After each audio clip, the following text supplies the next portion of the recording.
All right, everybody, so welcome back to another episode of Colton Posey Fishing. Today I'm going to be going over a bait that I'm not very excited to talk about, and I say this from a standpoint of I have nothing against this bait, but we're going to be talking about these quickie things, okay? I've bought several different brands. I've tried them several different ways and stuff, and I've kind of come up with my opinion. There's so many videos out there on people talking about how to rig them, how to use them, the whole 9 yards. But you may kind of be like me and be wondering like, well, okay, we get how to rig them, we get how to use them, but are they really actually worth the money and worth all the hype that we keep hearing about? So I'm going to give you my opinion on them. And like I said, this is just my opinion. So, you know, this isn't a fact. This is just what I think about these baits. I'm going to tell you exactly how I've rigged them and all that good stuff that y'all ask me about a lot on social media. But either way, I'm going to just kind of go over everything, what I think about them in the whole 9 yards and the brands that I've used and stuff like that. So either way, stick around because it's something you don't want to miss. Now, before we jump into everything, I do want to say I want to thank this video's sponsor, which is Tolos.com. If you haven't heard me talk about Tolos, what it is a trailer rental company. Yes, that does not mean though you're renting a trailer from a company itself. You're renting a trailer from individuals in your hometown, in the area that you may be in, that you need to borrow a trailer. You don't want to go spend $3,000 to $4,000 to buy a trailer, use it a couple times a year. You can search your area on the Tolos app, find a trailer that you want to rent at the price point you need it at, and just rent from regular individuals like me and you. So make sure to check out this video sponsor, Tolos. You can download the app right now on the Google Play Store or Apple. Now, jumping into it, there's a couple of these that I've tried. Well, more than a couple, but I've tried quite a few brands. And I kind of want to talk about the sizes first, because you got several different sizes depending on the brand that you go with. Let's start at the smallest, which is the Queen's Tackle. Now, I had a few of these Queen's Tackle, and I would highly suggest staying away from the Queen's Tackle actual like Urchin Baits. Not because I think that Queen's Tackle makes a terrible product or anything like that. I own a lot of Queen's Tackle stuff. But one issue that I had with the Queen's Tackle was it was actually melting, and it melted onto one of my rods for really no reason. It wasn't even that hot that day, which was surprising to me, but I had to peel it off my rod.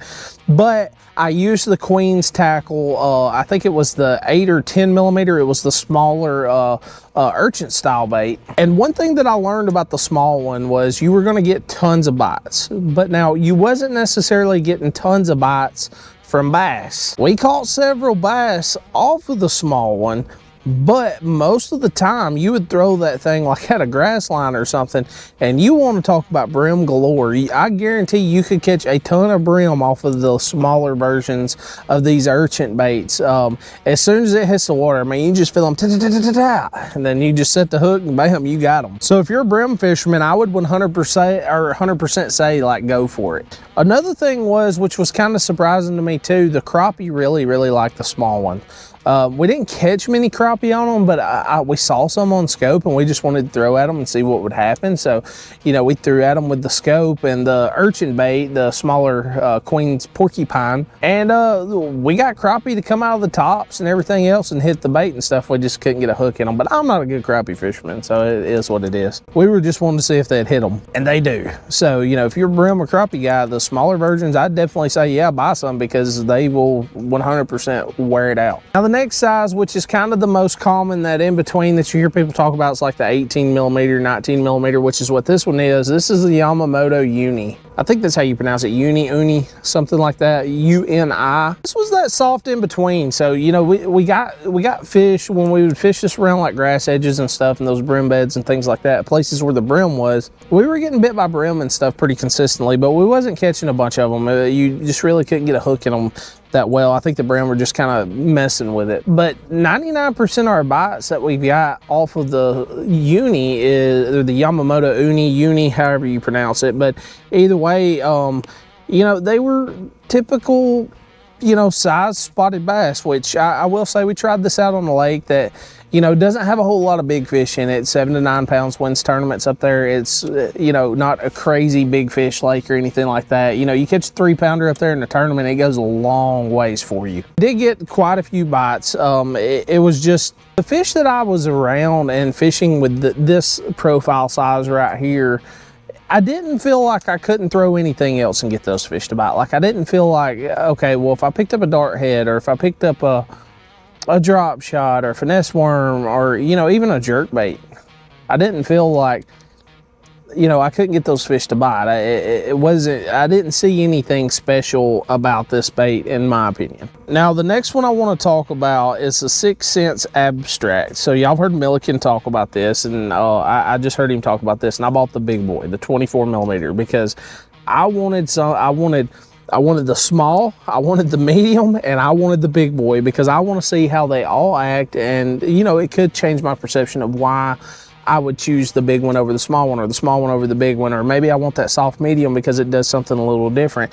And with these right here, the 6th Sense Abstract, I noticed a huge difference, and that huge difference was in a good way. This thing right here, when you pull this big bait right here through the water, it quite literally looks like a jellyfish swimming through the water, or kind of like an octopus, like doing the whole like swim away thing that they do. It was very, very different, I guess you could say. It felt like it drew and pulled a lot more water. I've tried the regular koi keys and stuff, and it pulls water too.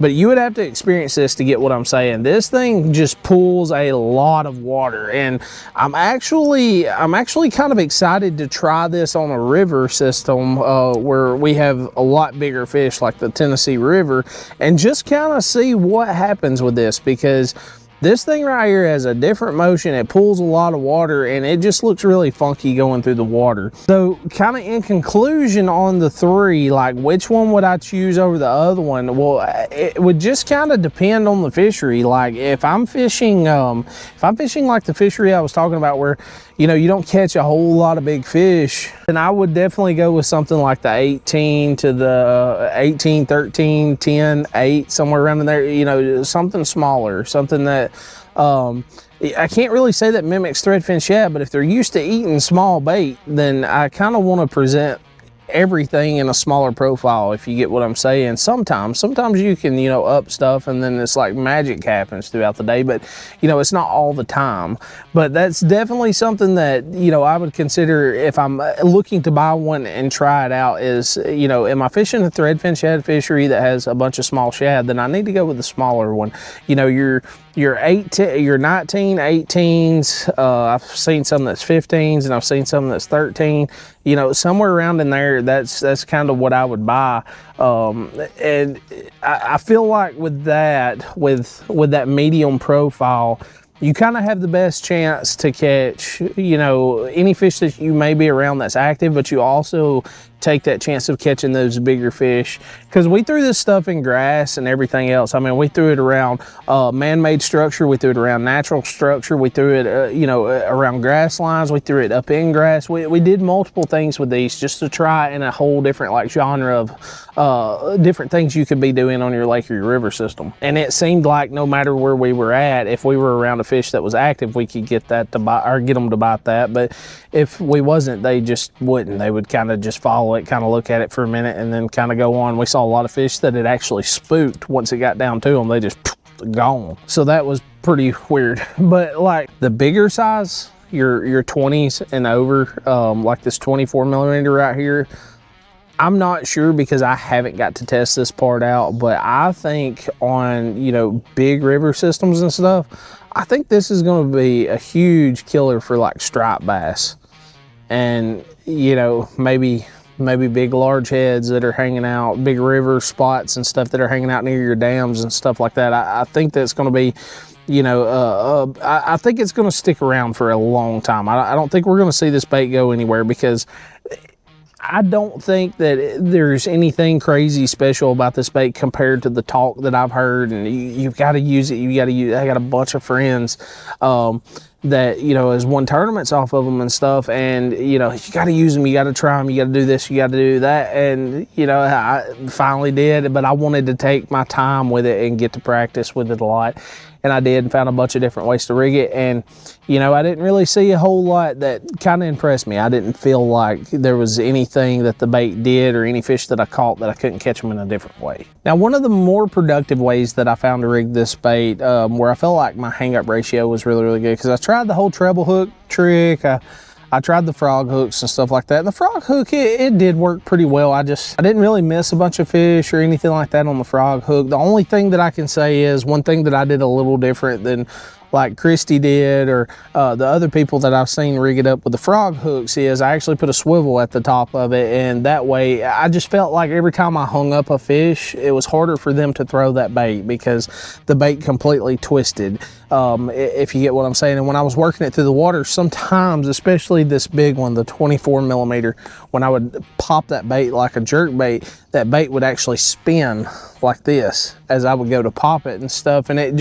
looked different, you know, and I had some good luck with that. But one of the most efficient ways that I've found to rig it, and it's super simple, it does take a little bit of time, but I've actually took a 3/0 flipping hook, okay, and then I've took a nail weight, and I like using the VMC ones with the big heads, because what this allows me to do when I push this up through this through the koiki, or through the urchin bait, when I push it all the way up, you know, this is going to stick up here, but the head is actually going to be, it's kind of going to be like my stopping point, if that makes sense. It's going to tell me, okay, like, you don't need to push it in any further. So I like the nail weight that's actually got the lead head on the bottom of it. But I take and I put it up against my hook, just like that, with a piece of shrink wrap, and then I just use a lighter, and then that shrink wrap shrinks around the hook and the nail weight, and the nail weight's out of the way.